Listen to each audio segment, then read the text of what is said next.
Who am I? And what do I want?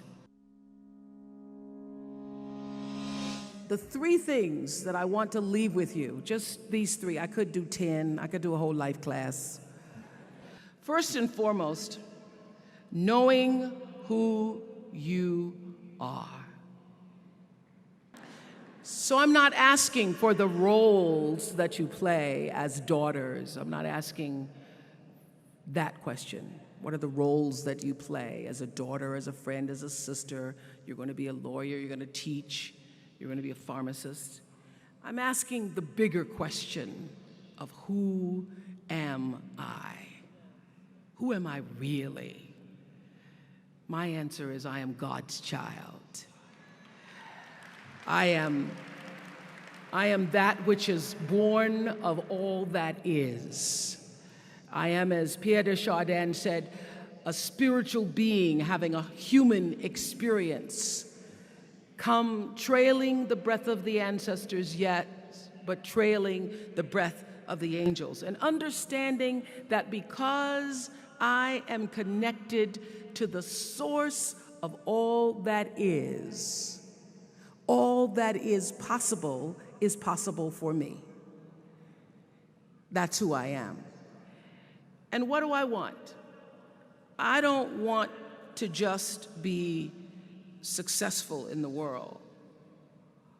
I don't want to just make a mark or have a legacy. The answer to that question for me is I want to fulfill the highest, truest expression of myself as a human being. I want to fulfill the promise that the Creator dreamed when He dreamed the cells that made up me. You want to be in the driver's seat of your own life, because if you're not, life will drive you. What do I want? You must have some kind of vision for your life. Even if you don't know the plan, you have to have a direction in which you choose to go. I never was the kind of woman who liked to get in a car and just go for a ride. I had a boyfriend who would say, let's just go for a ride. I want to know, where are we going? Do we have a destination? Is there a plan? Or are we just riding? What I've learned is that's a great metaphor for life. You want to be in the driver's seat of your own life, because if you're not, life will drive you. Knowing who you really are in this space and time that we embody. That's number one. What do you want? Who are you? Number two, you must find a way to serve. Martin Luther King said that not everybody can be famous, but everybody can be great, because greatness is determined by service. Now, we live in a world where everybody wants to be famous and where we admire people for just being famous. We think being known brings us value. The truth is, all of that will fade in time. In 3 years, you won't be able to name the housewives of Atlanta. The real truth is that service and significance, service and the significance that you bring to your service is that which is lasting. So to be able to, whatever your occupation or job or talent or gift is, our honorees today getting doctorate degrees, to apparently opposite fields, HIV and AIDS and the spoken word. But what they have in common is service, using the spoken word in service to community and the world, using your knowledge and information about HIV and AIDS and medicine in service to the world. And if you look at all the most successful people in the world, whether they know it or not, they have that paradigm of service. Everybody's talking about Mark Zuckerberg and IPO. Service. Jay-Z rapping. Service through the word, to people, through song. For many years, I was really just happy to be on TV, and people would stop and say, "Oh, you on TV?" "Yeah, I'm on TV. I like being on TV. It's a nice job." And it was about the time that I received my honorary doctorate from Spelman around 1993, so I don't know if that had something to do with it. I thought of myself as Dr. Winfrey.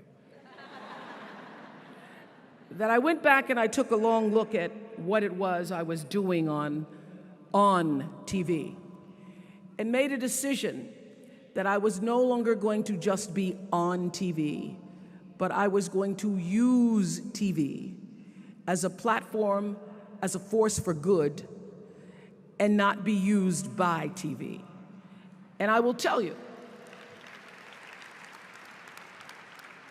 my decision to make that significant change in the way I operated on television, using television as a service, changed my career exponentially. Service through medicine, service through art, using whatever it is you produce, your product, as a way of giving back to the world. When you shift the paradigm of whatever it is you choose to do to service and you bring significance to that, success will, I promise you, follow you. Service and significance equals success. That's number two. Number three, it's so simple, but so hard to do. Always do the right thing. Always.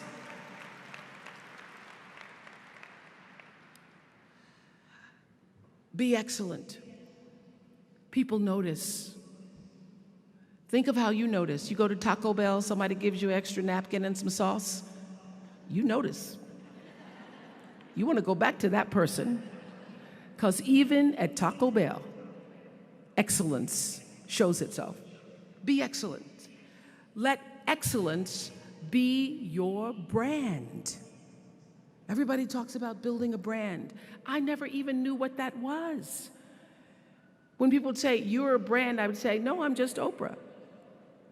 What I recognize now is that my choice to, in every way, in every example, in every experience, to do the right thing and the excellent thing is what has created the brand. When you are excellent, you become unforgettable. People remember you. You stand out. Regardless of what it is, you become an unforgettable woman. And that is what we all want. We want to be unforgettable and not forgettable. So doing the right thing, even when nobody knows you're doing the right thing, will always bring the right thing to you. I promise you that. Why? Because the third law of motion is always at work. For every action, there's an equal and opposite reaction. That is so true in all of our lives. That's what Newton said. Celia in The Color Purple said it. Everything you even try to do to me, already done to you. Everything you even try to do to me, already done to you. So you don't have to worry about revenge or getting back at somebody, making sure they pay. You just have to do the right thing, and the right thing will follow you, even when people don't support it. I remember many times on my show. There are many shows y'all never saw. And the reason you didn't see them is because I got the last vote. You do the right thing, even when other people think it may not be. And oftentimes, when you make a decision to do the right thing, immediately you're faced with doubt. Was that the right thing? Was that the right decision? I don't know. Was that the right thing? The most important thing I have come to know in doing the right thing and making the right choices. All of you leaving here have the potential for enormous success. There's a price that comes with that. People don't always like you, and they're not always happy for you. And if you surround yourself with people who are not accustomed to your success, they become fearful, they become scared, because you are reflecting back something to them that they don't recognize. So my greatest advice to you is to surround yourself with people who are going to fill your cup until your cup runneth over. So when people say you're so full of yourself, you can say, yeah.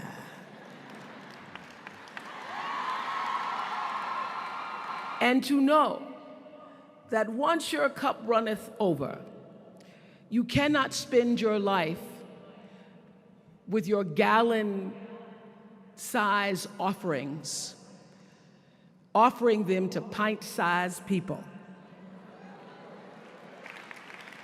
You have got to surround yourself with gallon-sized people who can hang in the same company with you, so that you're not offering your gallons to those little pints out there. And what I know for sure is that the biggest choices begin and end with you, your internal big questions. Who do I want to be in the world? My relationship to source energy, to all that is God.